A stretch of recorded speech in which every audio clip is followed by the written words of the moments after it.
pride, passion, and pageantry of college football lives here.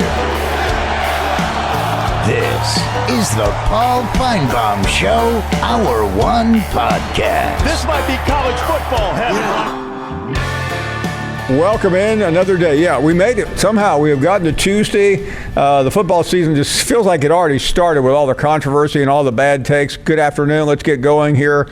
A number of things on the docket today as we continue our back-to-school special. This is from one of our guests in a minute, Eli Lederman and Max Olson. Julian Saint's the quarterback. Remember, seems like just a couple of years ago, he was waiting in the wings at Alabama. Lacey from Ole Miss. Ball, that's a good sign. Cam Coleman, Gooseby. I tell you what, a lot of Texas players on this list. How about Bobo back for another year? Colin Simmons, a lot of people think he's the best player in the country.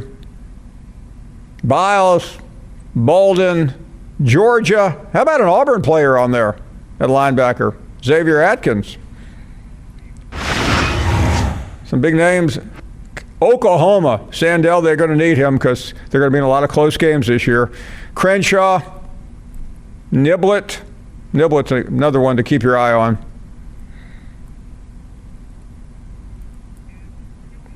So Eli Lederman joins us. So many great names to choose from. Eli, I have no earthly idea how you could pick. But let's start. Thank you for being here. Let's start at quarterback. A lot of good names, including one at Ole Miss. How did you choose Julian Saint? Yeah, well, thank you for having me, Paul. And I'll say this, quarterback and, believe it or not, punter. Those were the two most difficult decisions, I think, as we're putting together this list. And there's so many places to look, whether it's Dante Moore at Oregon, Trinidad Chambliss, as you mentioned, at Ole Miss, and, you know, C.J. Carr, Notre Dame. But Julian Saint, if you look at it a year ago, prolifically accurate, third best passing season in terms of accuracy in NCAA history, and was effective on third down. So none of it was empty. And he's a guy who comes back, obviously, with a lot of talent around him. But when you talk about someone who was consistent, efficient, and looks like someone who could take another step in 2026, it was Julian Saint. And obviously has some nice help with Jeremiah Smith there and some other good pass catchers, but he was our pick for that reason. Help me, because I've been on shows all day, and I may be late to ask an expert, like, what are we really doing here when we talk about preseason, when we talk about polls and players. We are talking about what we've seen and what we're projecting today, are we not? Correct, and that's where, you know, I think I even pointed out in the intro to this story last week that something like, I think 6 to 7 of the 26 picks in last year's preseason All-America team were ultimately there in the first team at the end of the season. So it's all predictive at this point, and it's you know, now we know college football is back because we're debating AP top 25s and preseason All-America teams. That's what it's all about. But we really are predicting, and, you know, it is that balance between judging off of last season and projecting out in terms of what we think is going to happen this fall. Yeah, I think quarterback's a fairly known position to figure out. I wouldn't know where to go on punter, but when you start going up and down the offense and the defensive lines, how complicated is it to try to see what you've seen, project, talk to people? Because, I mean, there's a lot we don't know, although we think we do. It's a lot of kind of everything. You mentioned it, you know, calling around is something we lean on heavily, talking to folks across the country, because there's things we don't see and there's things that the numbers don't tell us. And when you kind of get into it and ask folks in personnel departments or coaching staffs across the country, you learn a lot, because there were at least a few guys who on this initial list, when we wrote it down and said, here's who we're maybe going to consider, who we thought would be a nailed on selection. You call around, you dig into the numbers, and some of those guys aren't there when the final product comes out. So it's a comprehensive search, but, you know, certainly there's a few names that you could put in pen, and then a handful more where you're having some debate and calling around and digging into it. Eli, there's always a debate. Like, for a long time in the NFL, the running back was devalued. Now it's coming back. In terms of college football, we know the quarterback. Talk about some of the other positions. I think some of it's obvious by what they're getting paid. But in terms of you looking at talent, trying to quantify what that really means to what a particular program is going to end up doing. Yeah, well, look, the fact is, and, you know, I think we're going to maybe talk a bit about the SEC and Big Ten and the way they've separated themselves between the top 25 or some of these preseason teams. But you can see where the money is being spent, both in terms of the schools and the conferences, but also positionally. Quarterbacks, Darian Mentz is probably topping out there this year as one of the more expensive guys in the country, and you're talking, mid to high seven figures there, and at running back, similar money and premium positions like the offensive line. So you can see the investment, and each portal cycle, you can see sort of the separation. A lot of guys going from the Big 12 or the ACC up to one of the SEC or the Big 10 this offseason. And I don't think that's by accident. You can see where the money is being spent and being committed to across the country. Let me get you to jump in on this conversation we've been having since noon yesterday, and that's the top 25. You understand the talent. You know these programs. Where do you land in trying to differentiate through that first 5, 6, 7, 8 in the top 25? I guess you sort of learn what everybody values this time of year, because just like a preseason All-America team, it's all predictive. We don't know what's going to play out. It's what makes the next 3-4 months a whole lot of fun. But you can see in there, I think the big surprise to me was Texas not getting one first place vote. Probably going to be one of the more expensive rosters in the country this year. They went all in terms of what they were doing in the offseason surrounding Arch Manning with talent. And maybe folks were burned a year ago when Texas was the preseason number 1, but it's curious to see Miami as well at 7. I think those are two schools that I feel pretty confident about being there at the very end. And so you learn a lot, I think, what people value this time of year. Great stuff. Eli, always good to see you. We'll be chatting as the season gets closer. Many thanks for joining us here on the beginning of the Tuesday afternoon show. We also want to pass along more sad news. Bill Rasmussen, one of the co-founders of ESPN, has passed away. Picture of him in our studio a couple years ago.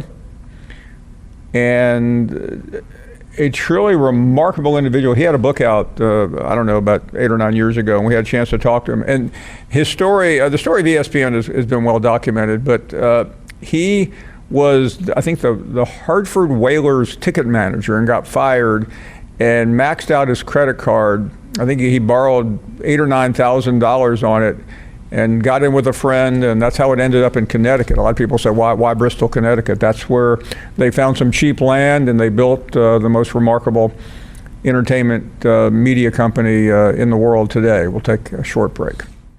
You're listening to the Paul Feinbaum Show podcast.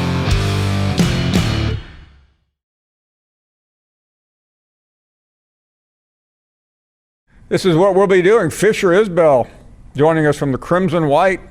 Fred Siegel, if you've never heard of this guy, you're in for one amazing treat. He's got a book out.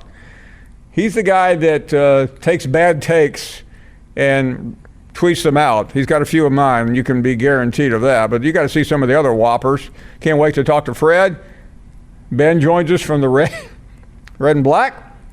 Russ from the Mississippian, and Killian Wright from the Missouri Tigers on SI. So busy show. But your calls first, and let us begin with Jackson in South Carolina. Hello, Jackson. Paul, can you hear me? Yes. Paul, listen, I appreciate you having me on the show, and I just want to say I'm a diehard Oklahoma fan, Boomer Sooner. And, I just want to come on here because I didn't really appreciate the way you was talking about my Sooners yesterday. You know what, Jackson? I appreciate you bringing that up. I want to explain something for all the thin-skinned OU fans I've heard from in the last 24 hours. I didn't roll out of bed and decide I am going to attack Oklahoma. I'm on a program yesterday, live, asked a question of the top 10, who do you think will not be ranked among the top 10 at the end of the season? So that has been obviously misinterpreted, and I've talked about it again today. So it was not a question I had answered in advance. So I'm looking at it and going, it won't be any of the first 5. I don't think it's Indiana. And then you get into the brigade from the SEC, A&M, Ole Miss, and Oklahoma. And I've said it before, and I'll say it again. It's the Oklahoma schedule, which was the reason for that answer. All right, and I appreciate that. I understand our schedule is difficult, but you got to think. Last year, our schedule was just as hard. Our win total was about 6.5, 7.5, maybe the same as this year.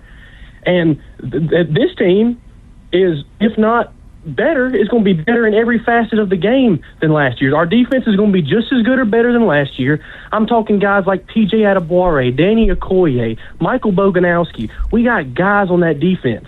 But hey, Jackson, listen, I don't mean to interrupt, but I am pretty aware of what Oklahoma has on the team. And my answer stands as you look at the schedule. I'm not Vegas. I don't know that, but Vegas has the number, I think, at 7.5 for a specific reason, and it really comes down to a number of games. And listen, I mean, it's not like I'm an Oklahoma hater. I mean, all these people coming out of the woodwork like, how can you come down on Oklahoma? I mean, you have to understand context in this business. And this date, when the AP poll comes out, it always happens because I give an honest answer. I don't equivocate, and that was my answer, and that remains my answer. Thanks for the call, Jackson. Let's continue with more phone calls and talk to John in Louisville. Hey, John. Hey, good afternoon. By the way, Michigan's favored by 1.5 points, so he should go after Vegas. Hey, Paul, I was going to follow up the new tradition of posting on X. So thank you for having me on the show yesterday. But then I realized I'm not on the X platform. So would you please post my thank you on your X account for me and maybe say something nice about yourself as well? Yeah, I just sent it out on my Phantom X account, so you'll know which one it is in a minute. Hey, so with the college kickoff just around the corner, where are you visiting campus the first visit, and will you be in Austin, Texas the week 2 for your travel itinerary? We will not be in Austin week 2. But I don't really. There's still some. Listen, you've been around the show a long time. I do not make these decisions. Every blue moon, they might ask my opinion, which happened last year involving the Kansas Missouri game. But I think the choices. They're really. I think you have to look at it. And if there's 2 choices, then you'll have to use deductive reasoning to come up with where we end up. So I loved your comments on ESPN today on the AP Top 25 poll, and I'm confident, Paul, you will not receive an invite to the Crimson Tide luncheon, nor will you be invited for a ride on the Oklahoma Sooner schooner. Agree? Yeah, and I don't mean to be upset, but what do people want? Do they want a namby-pamby answer, or do they want the truth? And by the way, the truth is not according to you or you or you. It's according to how I see it. And we've talked about this a couple of weeks now, John. That Michigan game is going to determine a lot. And if Michigan loses that game, then Oklahoma has a chance for a very good season. The only chance they have for a great season is to beat Michigan. And by the way, even beating Michigan does not guarantee Oklahoma anything, because they still have to deal with Georgia and Texas, Ole Miss, and so many other difficult games. No, it's a CFP elimination game for both teams. And John, help me with one more thing, because I may have been too cold in Norman in late December, but I vaguely remember being at that game and seeing the Sooners jump out to a 17-0 lead. And then I watched the biggest choke job I think I have ever seen in an important college football game, when Oklahoma literally threw up their guts and Alabama steamrolled them on the way to the Rose Bowl. Do you remember that? No, Oklahoma more than lost the game than Alabama winning. And your other comments this morning, Paul, you mentioned that one of the top 6 teams in the AP college football poll most likely will win the championship. And then you went on to say the Big Ten is the top conference, and Notre Dame can win the national championship other than a Big Ten team. You're not going to walk back any of those comments either, right? I mean, listen, I have made some incredibly dumb comments in preseason. Everyone knows that. Those were my comments today. And, I think I have Georgia friends try to convince me of Georgia, but they tried to convince me last year and the year before. So I'm a little skeptical. And the year before that, by the way. But I really, I like Oregon. I like Notre Dame. I think Ohio State is certainly positioned as well. Can I get one more diagnosis from you, Paul? You may. So there was a lot of disgruntled 13th ranked Alabama fans calling in yesterday. And are they perhaps still struggling through the 12 steps of grief from the recent Rose Bowl blowout? The steps are, it starts with shock, pain, guilt, anger, and bargaining, depression and loneliness, then an upward turn, reconstruction, working through the acceptance, and finally hope. Was the AP poll an opportunity for Alabama fans to reach the acceptance stage, or are they still in the depression stage? Your thoughts? Yeah, I'm going to give you a story. I was someplace a couple hours ago, and this guy walked over to me. I was working out, so I had headphones on.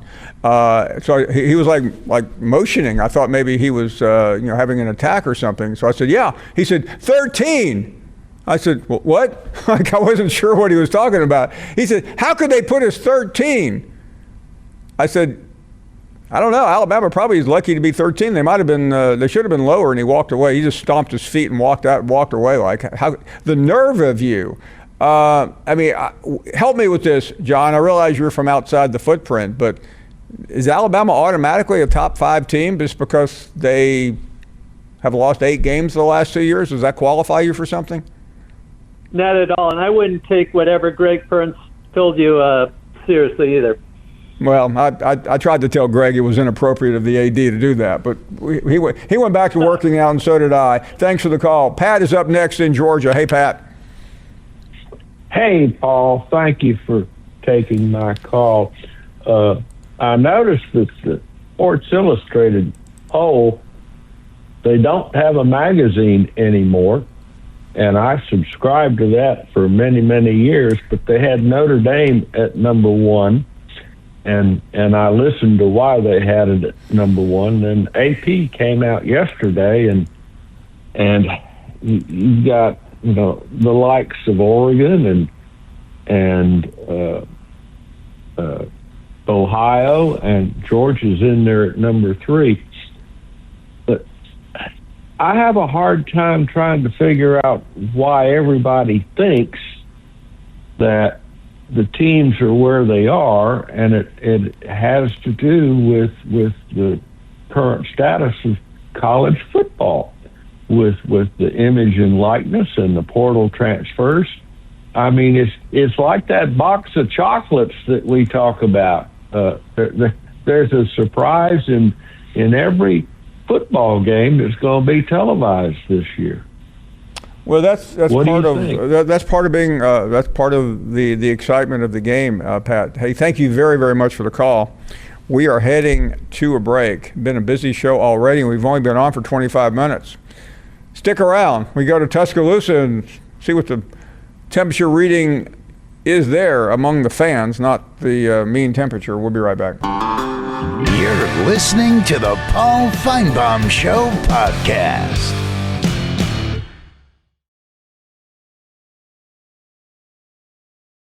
Welcome back. This is one of the great times of the year for us. Back to school week. We get a chance to talk to the people that really know, the young student reporters across the SEC. And that continues today as we say hello again to Fisher Isbell from the Crimson and White. Fisher, great to see you. We've talked to you a number of times. And how's the summer going? It's been great. It's been great. Great to be with you today, Paul. Okay, well, let us know what everybody has been asking me and everyone else up and down the dial. What's happening as the Crimson Tide try to bounce back from last year? Tell us about it. Yeah, obviously, a couple weeks into fall camp here now. First scrimmage was last week. So from that scrimmage, obviously a couple injuries, A.K. Deere being one. Latsier Brooks was out for that scrimmage, but he's back in practice as of Sunday. So obviously with the offensive line, that's been among the big talking points for this team coming into this season, just because Michael Carroll is one of the only starters returning. So you've got a brand new whole room just about. They went and attacked the portal well and got quite a few guys to play roles and to compete for starting spots, and that's what we've seen so far. I believe left guard is probably the only spot, maybe right tackle as well, that are still up for grabs, with left guard being between Mal Waldrop and Will Sanders, and then right tackle between Javen James and Nick Brooks, who is a Texas transfer. So things are starting to we're starting to learn what this roster is going to look like when they take the field on September 5th at 11 a.m. in Bryant-Denny Stadium. Fisher, we hear from the coaches. We just played a bite. I'm sure you heard from Ryan Grubb. And I don't know these guys well enough to interpret, decipher, try to figure out what they're saying and what they're not saying. But you do. When you hear Ryan Grubb say what he just got through saying, sounds like a lot of gobbledygook to me. What are you hearing? What does it mean to you? Yeah, well, for one thing, I think Coach Grubb is a lot better at kind of giving you tidbits to decipher from compared to Coach DeBoer. And with that, I think we're starting to see that the quarterback competition is nearing the end. I believe around this time last year was when Ty Simpson was officially named the starter, although that had kind of been a foregone conclusion of sorts from the spring. And with that, I think he mentioned that the quarterback competition is close to being decided, at least for week one. I'm sure we could see both quarterbacks against East Carolina. It seems like Keelan Russell is currently the guy at the moment, but that always could change, especially depending on how Austin Mack plays in the scrimmage. That will happen here on Thursday. Why do you think there at least appears to be so little separation? I think for one, obviously Austin Mack has been in this system for a long time, obviously being at Washington with DeBoer and Coach Grubb in 2023, and then following DeBoer, then later Grubb to Alabama. So he knows this system, but at the same time, I think the improvisation skills of Keelan Russell, despite Mack's knowledge of the playbook, might be really what's keeping this close and might even give Russell the edge in this race. The things I saw from him on A-Day were similar to that of Bryce Young in 2021. I saw different kinds of improvisation skills throughout the pocket. And as we all know, this offensive line is going to go through some growing pains. It's not going to be a perfect unit at first. And through those first couple weeks, it might be important to have an improviser like Keelan Russell to help run this offense and potentially bring the run game back to something that Alabama fans are used to, especially with A.K. Deere going down. So, and that's one thing, and I think most people are correctly guessing what you just said, but in terms of the other problem, and it's a big one, that's the offensive line. How do you, I guess you really don't know until you get to a good opponent, but what are you hearing between the lines about that? Yeah, Aaron Taylor of CBS posted a video yesterday that seemed like he was pretty excited at what he saw from this offensive line, but in the scrimmage last week, they dealt with some struggles. That's what we've heard. So obviously, they're looking to bounce back coming into this second scrimmage. It sounded like the defense really got a hold of them in the first scrimmage, and even with positive news, I think the majority of the fan base and then media alike, myself included, I think we're going to have to just believe it when we see it. Obviously, like you mentioned, you're not really going to face a tough opponent until Georgia in week 6 in Tuscaloosa. So you've got time to find your right group of guys in the rotation.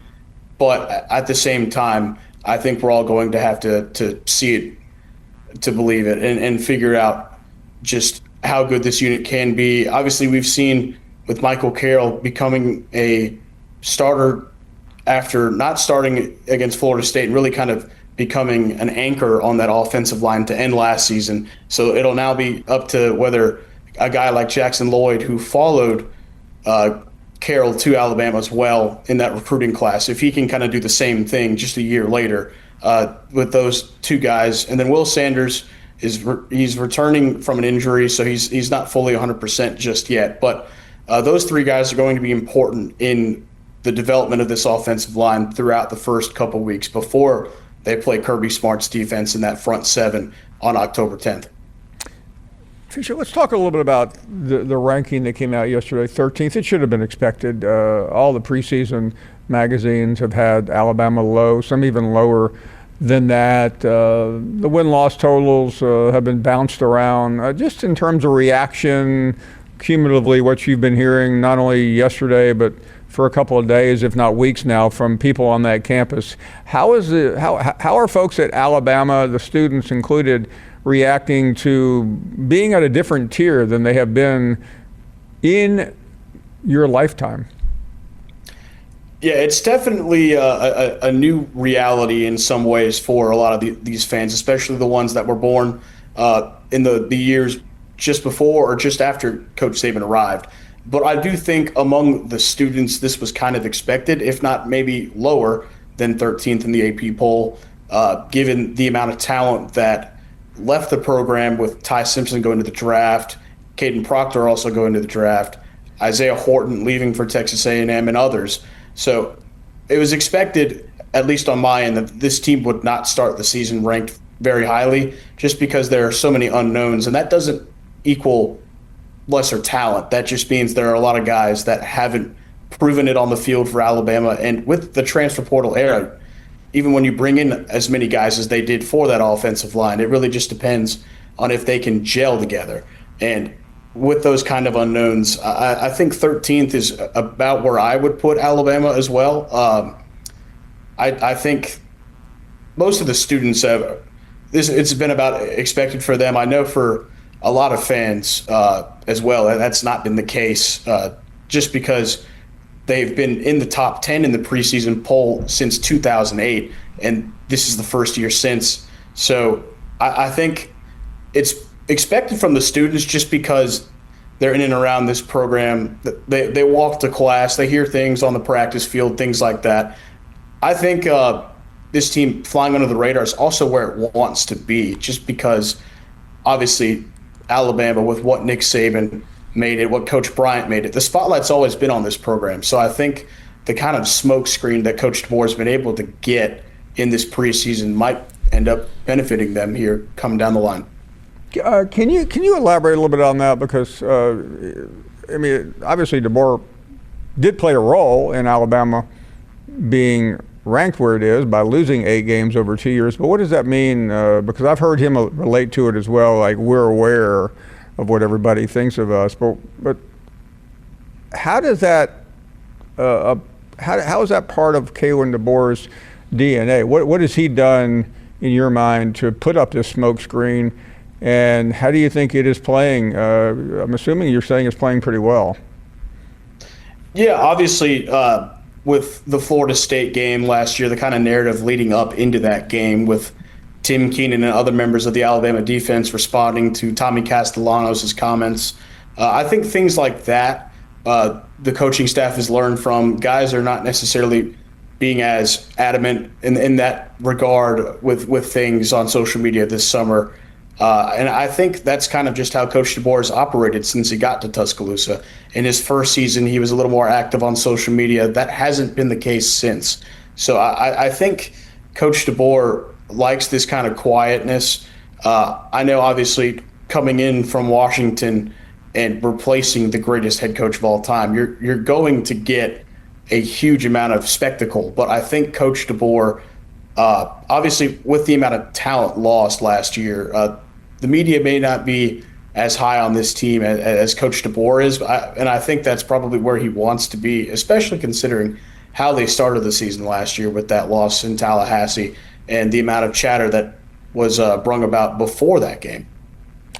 You have heard all the predictions. You've seen the AP poll. What do you think? Where is this team going to finish when it's all over? Yeah, Paul, I think this team has the potential to win a national championship if a couple certain things go right, especially if Keelan Russell is the quarterback. Keelan Russell, like I mentioned before, I think he has Bryce Young type abilities on the football field, and he tore up Texas high school football. He spent a year learning the system, and he learned behind Ty Simpson and Austin Mack. So I think if Keelan Russell is the guy, the offensive line gives him enough time, and the running game gets back to even 22 or 23 levels, this team could make a run in the college football playoff. If Ryan Coleman Williams, is able to return to that form he had through the first half of his freshman season at Alabama, and if the guys behind him with Noah Rogers being down with an injury, if a true freshman like Cedarian Morgan can step up and make an impact in year one, I think this team could go on to win a national title. But at the moment, I think this team still sits at about 9-3 or 10-2 with that 4-game stretch of Georgia, Tennessee, Texas A&M, and then after the bye week they play LSU. I think that's really going to where we will learn what Alabama is this season, depending on how they fare in that stretch. But for the moment, I think 9-3, 10-2, considering that 5-0 start is what should be the case for this team if they don't encounter any hiccups in Lexington or at home against South Carolina, who gave them trouble 2 years ago and the last year on the road in Columbia. But a shot at the national championship if things go right? Correct, yes. I think this team has the talent. Granted, it might not show on paper. I think this team can win the national title. You just have to have a couple things go right, like I said, particularly just with the offensive line. I think among the fan base, the defense is far from the concern. Obviously, the trenches were a big topic of discussion following that loss to Indiana in such dominant fashion. But I do think that they've beefed up on that front seven just through the transfer portal, and then bringing in a couple of true freshmen. Xavier Griffin could be a guy who later down the line, maybe coming into that Georgia game, is starting to get his first kind of tastes of real minutes and a role in this defense. So I think that the concern for most fans lays with that offense, especially considering now that AK Deer may be out past the Georgia game. So I think all of the questions and concerns really kind of lie with the quarterback battle, the offensive line, and the run game. And then who can really be a number two besides Latsir Brooks? If Latsir Brooks continues to deal with this injury, if Cedarian Morgan can step up, or if Derek Meadows or some other younger guys who haven't quite made an impact in Tuscaloosa just yet can make their mark.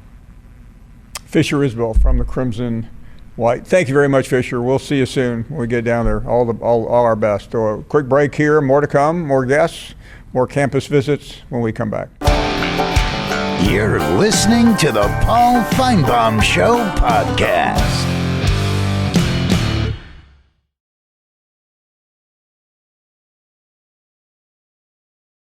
And we are continuing now. Let's check in with Chris in Austin, Texas. Hello, Chris. Good afternoon. Hey, Chris. Tried Chris, did not get Chris. Are you there? Yes, sir. God, my wife called me. Worst timing. How you doing, that's Paul? okay. 1 week closer to... Yeah, you there? Yeah. Hey, do you need to talk to your wife? We can wait. No. She called at the worst time. I said, baby, I've been on hold. I got to get to Paul. Okay. 1 week closer to the start of the season. Super excited. I did want to ask you, Paul, do you get that feeling? I mean, you've been doing this a long time. But do you get that feeling? It seems bigger every year. Doesn't it just seem bigger this year again? I mean, there's a lot of variations. Media days is a false alarm, but I really believe this week, all of a sudden, it feels chaos. Like, and especially today, because I guess I've been doing it all day with some of the ESPN shows. But yeah, all of a sudden, I mean, it may be 2 weeks, but we're there. We're here, man, and I just. You had that OU Sooner call earlier. There's something about the Sooners and these Alabama fans. You're right. The skin is just so thin on these guys. It's hard for them to take criticism. You had that Alabama fan calling yesterday whining about, name, image, likeness. Like, man, we've been doing this for 4 years. Where the hell have you been? You know, and I want to remind Alabama fans, because they have money to spend just like everybody else. Yes, I'm a Texas fan. We spend money, so does everyone else. They were the first ones to spend $1 million on a quarterback, wasn't it? Wasn't it, Bryce? Were they the first ones to do that, you know, to really put the money on the table, if I recall? Yeah, I do think Saban confirmed that. But, you know, I want to ask you a question, though, because I'm a great student of football history, and I have talked about my trips to Norman. I was there 3 times last year. But unfortunately for Oklahoma, you know, the run of Bob Stoops and Lincoln Riley and Bud Wilkinson and Barry Switzer, a lot of that is in their rearview mirror. And under Venables, I had a Sooner fan tell me today, hey, we had a great season last year. You finished 13th in the final AP poll. That would have gotten Lincoln Riley, people would have called a moving van to his house for that. Yeah. I mean, that's the difference, is that Sooner fans, there's a similarity to Alabama, but Alabama has still won 6 national championships since the Sooners have won 1. For sure. My dad's a Sooner. I'm a Longhorn, and it's a funny thing how it all worked. Thank God I'm a Longhorn and not a Sooner. But as far as consistency goes, you got your 8 blue bloods, and then you've got what I believe to be Alabama, Ohio State, Oklahoma over the last 20 years as far as just consistency, right? Not championships, consistency. And hey, Chris, do me a favor, will you? I beg of you. Yes, sir. We're about to hit the top of the hour. Promise me you'll call your wife back. Last thing, Paul. I just bought tickets to the LSU. This guy hung up on his wife, so I'm talking to Paul Feinbaum. Now, I don't need that. Don't do that anymore. Talk to your wives first, okay? We'll be here every day. You're listening to the Paul Feinbaum Show podcast.